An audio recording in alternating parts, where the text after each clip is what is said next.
Good day to you guys. This is Mr. Kang. Another journey, another Toyota story.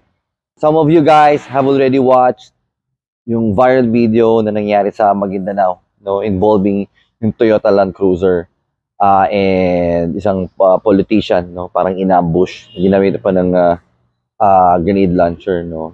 So this content, it's not about being glad o happy ba na may nangyaring ganung insidente just to prove, no, or just to use it as a marketing tool, no, para magpapromote kami ng vehicles. Hindi po, no. Nakakalungkot pa rin po, no, na may mga nangyayaring insidente dito sa ating bansa, no. This content, it's not about that. It's about appreciating the product na we have. Na ang Toyota po, ever since, subok matibay. Kung pipiliin niyo po ang safety po para sa sarili, para sa ating pamilya, ang tamang investment po, Toyota talaga.